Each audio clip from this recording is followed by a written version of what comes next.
que eu acho maravilhoso, é um texto fundamental sobre crítica, em sentido muito amplo, do livro dele que se chama Estância, né, que saiu aqui no Brasil como Estâncias. Ele vai falar lá pelas tantas, né? Bom, tudo bem, tem esse reencontro da palavra filosófica com a palavra poética, tudo bem. Só que a gente tem que levar em consideração que a palavra poética hoje, ela já é uma palavra negativa. Ela já é uma palavra marcada pela crítica. Ou seja, não é achar que na palavra poética a gente vai ter uma redenção, vai ser um lugar de embelezamento e de impressão, etc. Não, é um lugar de conflito também, um lugar de crise. Crítico. Né? De crise. Quanto mais poético, mais crítico. Essa é a questão, né? Que é algo que, se a gente for ver, os românticos já diziam. Né? Os românticos alemães, por exemplo, no fim das contas é isso. Né? É essa a dimensão que a gente está. Será que eu... Claro. Eu acho que eu vou ler saltando. Assim. Eu acho que é interessante porque tem essa condenação da academia, né? E eu acho que eu consegui juntar duas chatices, que é a chatice acadêmica com a chatice poética. Né? Acho que eu sou marcado pelas duas coisas. E as duas se reúnem numa coisa que é a postura que eu chamaria de filológica, né? Que é mais do que a gente pensar a filologia como amor à palavra, né? Como se diz, é muito mais uma aderência à palavra. Né? A gente chegar e parar, colocar o texto na nossa frente e prestar atenção naquilo que está dizendo, né? Eu tendo a fazer isso com tudo, né? Então, eu queria partir desse... Eu achei muito interessante a enunciação, né, do tema da nossa mesa aqui, né? A começar por esse título, né? Diversidade é sinônimo de falta de identidade, essa pergunta. Então, eu diria que essa pergunta, né, ela receberia as mais variadas respostas, a meu ver, na minha opinião, todas negativas, dependendo de como nós entendêssemos os termos diversidade e identidade, né? E aí, o que eu proponho aqui que a gente veja como isso vai aparecer nesse texto, né, que nos foi proposto como uma espécie de mote, né, e ver o que está por trás disso aí, porque eu acho que é bastante ilustrativo dessa acusação que vai aparecer aqui em relação ao caráter múltiplo da literatura e a gente poder pensar se isso faz sentido ou não, e o que seria o contrário disso na situação contemporânea, né, ou seja, alguma unidade. Então, na enunciação diz assim, a parte da crítica literária atual considera que o caráter assim chamado múltiplo da literatura contemporânea brasileira não passa de um disfarce para sua falta de identidade. Eu já friso aí que eu acho que essa questão do disfarce eu acho muito boa, acho que a gente tem que trocar o sentido, talvez. Dá não um sentido negativo, mas, no fim das contas, se a gente pensar, a literatura e a arte estão sempre no âmbito do disfarce. Né, do âmbito do disfarce. Eu acho que a gente falar em mimes e falar em todos esses termos que a gente usa em relação à experiência artística, no fim das contas, é uma questão de disfarce também. Não tem muito como fugir disso. E aí diz assim, onde tudo é possível e admissível, faltaria a singularidade necessária para constituir as marcas de um sistema literário, e aqui a gente encontra qual o sentido dessa identidade. Eu acho que fica bem claro. Bom, diversidade, de um lado, é uma diversidade determinada, que é a diversidade da literatura contemporânea brasileira, e é bom ver que, quando ela se enuncia, né, nesse enunciado, ela já se apresenta como algo que é possivelmente negativa, ela é enunciada a partir da sua crítica, né, ou seja, é algo que é incômodo, né, para alguns dos seus leitores, né, e o contrário disso seria isso, que é a identidade do sistema literário. Né, e sistema literário, quando a gente fala em sistema literário, é óbvio que de quem a gente está falando, claro, é Antônio Cândido. É Antônio Cândido.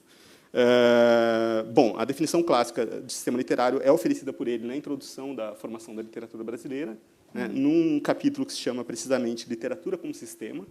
Né, e ele parte ali de uma distinção que é controversa, né, como se sabe, entre manifestações literárias de um lado e a literatura propriamente dita. Né? Eu cito aqui a citação, manifestações literárias é a expressão dele, literatura propriamente dita e literatura grifada, né, é a expressão dele também. Né? Então, ele traça sua oposição.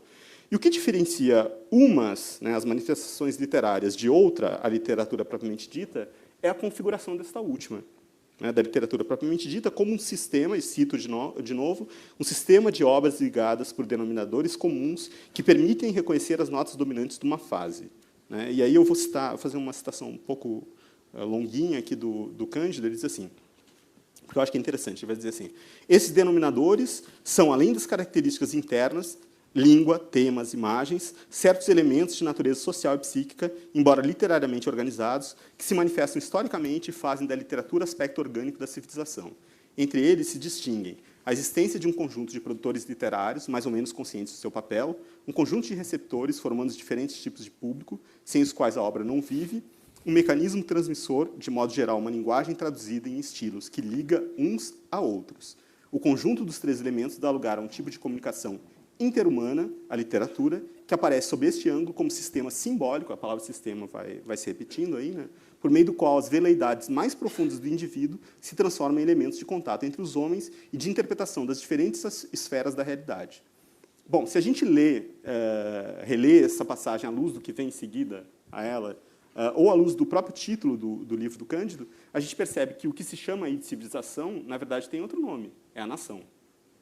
É a nação que está em questão aqui, né? E se o Antônio Cândido propõe que a formação deve ser lida como uma espécie, ele pega um título do Bendá, como uma história dos brasileiros no seu desejo de ter uma literatura, né, a gente tem que ver que essa literatura deve ser compreendida antes como uma expressão e, sobretudo, como um instrumento do desejo de ter uma nação. É isso que ele está fazendo, né? É isso que ele vai estudar ali, a maneira, o que ele estuda, a gente pode dizer que é a formação paralela de uma literatura e de uma nação, né? E uma determinando a outra, né? Isso que é interessante. Ele vai falar da questão da literatura empenhada, né? Do empenho em literatura. O empenho é, no fundo, o empenho de construir um país, ou construir uma nação, né? Que eu acho que é uma palavra mais precisa, a partir da literatura, a partir do trabalho literário também, né?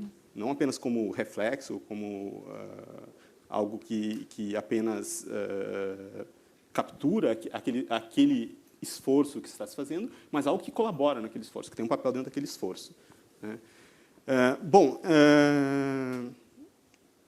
O Cândido vai notar que esse nacionalismo, essa literatura empenhada, ela acaba tendo uma consequência direta na forma de escrita, né, na maneira como se lida com a matéria literária, que é aquilo que ele chama de renúncia à imaginação ou ainda de incapacidade de aplicá-la devidamente à representação do real, né? Ou seja, uma literatura empenhada sempre tem uma espécie de déficit de imaginação. É como se eu precisasse anular a imaginação para poder entrar naquele esforço, né? A gente poderia entrar numa discussão se isso é realmente necessário, como é que isso se dá, mas eu acho interessante a gente ver como o Cândido pensa essas questões, para além dessas questões, né?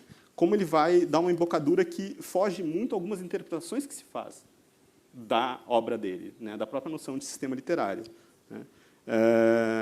Há quem interprete, por exemplo, as páginas introdutórias da formação da literatura brasileira como uma espécie de elogio ingênuo do documentarismo nacionalista, né? E se a gente for ver, o Cândido é muito mais complexo que isso, né? Ele vai dizer, por exemplo, assim, né? Vou citar outro trechinho razoável, que ele diz assim: o nacionalismo artístico não pode ser condenado ou louvado em abstrato, pois é fruto de condições históricas, quase imposição nos momentos em que o Estado se forma, né? E aqui eu acho que a gente pode fazer um parênteses, não é só a nação, a questão é o Estado também, né? O Estado que antes de tudo está em questão, né? Em que o Estado se forma e adquire fisionomia nos povos antes desprovidos de autonomia ou unidade. Então, veja aí, a unidade é a unidade da nação ligada a um Estado, né? Aparece no mundo contemporâneo como elemento de autoconsciência nos povos velhos ou novos que adquirem ambas, ou nos que penetram de repente no ciclo da civilização ocidental, exposando as suas formas de organização política, exposando as suas formas de organização política. E ele vai dizer: não espanta que os autores brasileiros tenham pouco da gratuidade que dá asas à obra de arte, e, ao contrário, muito da fidelidade documentária ou sentimental que vincula à experiência bruta. E aí tem um adendo aqui que eu acho que é sensacional, que ele vai dizer assim: aliás, a coragem ou espontaneidade do gratuito é prova de amadurecimento no indivíduo e na civilização. Aos povos jovens e moços parece traição e fraqueza.